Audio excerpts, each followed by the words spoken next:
We're in Fenelon Falls, Ontario with Don Payne, a veteran of World War II. And I'd like to start by asking you, why did you enlist? I basically would call it concern. There was quite a amount of pressure from other fellows. Like on the street where I lived, there were lots of guys. And these young fellows were joining up in the Navy or Army. My own brother joined up in the Air Force. And so even though I had a job that I didn't have to go to war, I was working on ships in Toronto shipyards for the British Navy. But I still was compelled through a friend of mine, so we both went down to the exhibition grounds. They rejected him, they took me. Okay, now when you enlisted, I imagine there was some training. Where was that and what was that like? Well, the first portion is called basic training.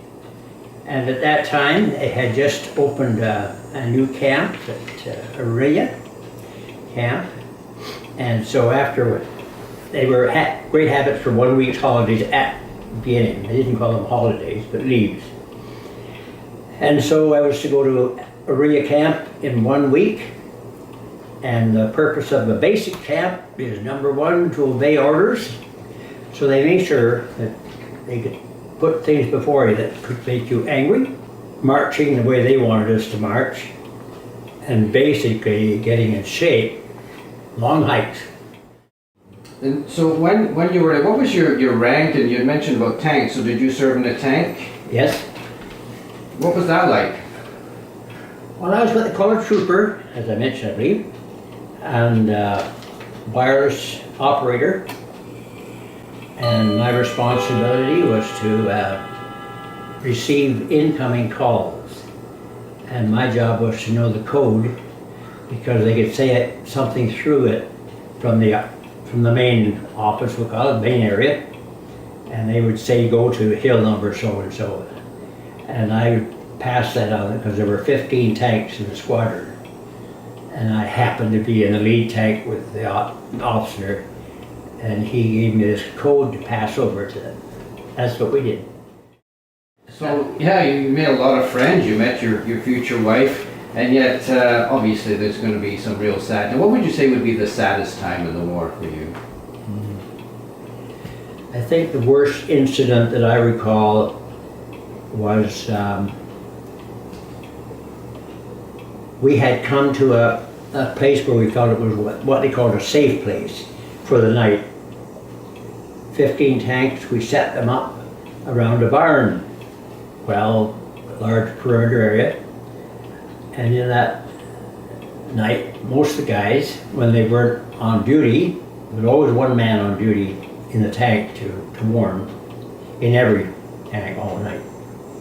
Take your turns. But this particular night, we had just gone into the barn, and the fellows, there was about 50 of us, from the tanks and from the infantry fellows.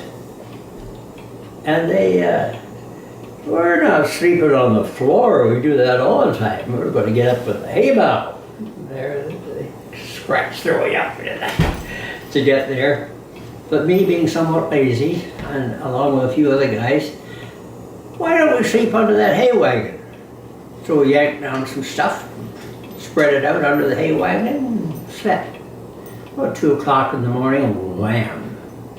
Got a picture of it there. And the barn pretty well blown apart. Many were killed. But fortunately, 5 of us were okay. We all had a little souvenir. I had a cut here. And that was maybe the funny part of it.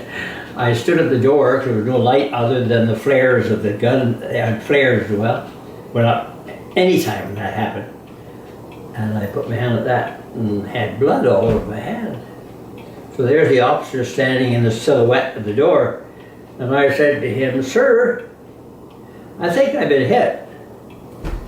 He said, "Well, what are you standing on your feet for then?" He said, "Get out there in your tank."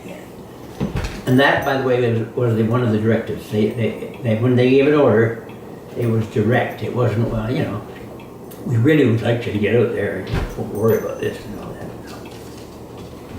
that. Many years have passed, you're 93 now. I'm just wondering, how often do you think about those times?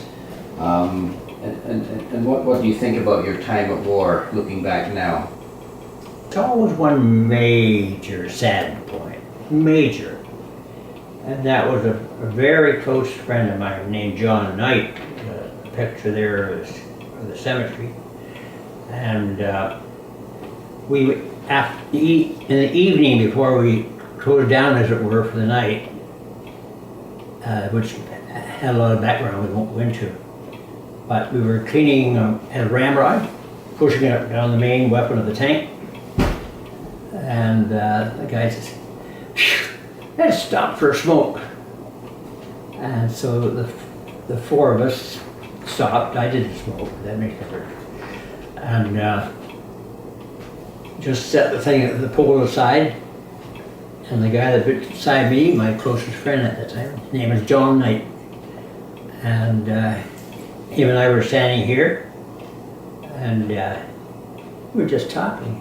And suddenly, and he was laying on the ground, just as quick as that. From a marksman, of course, went through John's neck, down to the floor, down to the ground, and splintered. So the other two guys were both had their legs badly injured, and believe it or not, I was the only one that wasn't hurt. And never forget that. And I said, why? And you know, here I am, an older person, we'll say. That still stands up very strong. We have approximately 2,000 students watching this today, Remembrance Day. What's your message to the students, the teenagers of today? The message of is to have, in my mind, to have a sincerity of how much value we have in our country. No one today has to turn even a television set on to hear the problems that we have. Is it worth keeping what we have? Certainly it is. And the emphasis in my mind is that these children need to know, need to see that it pays to help. So I hope that these children realize that it's worthwhile standing up for what you believe in, whatever angle you wish to use there, do that. Well, thank you. On behalf of the students and staff at Bayview Secondary School in Richmond Hill, we thank you for your time today and for your service to your country. Thank you. Thank you.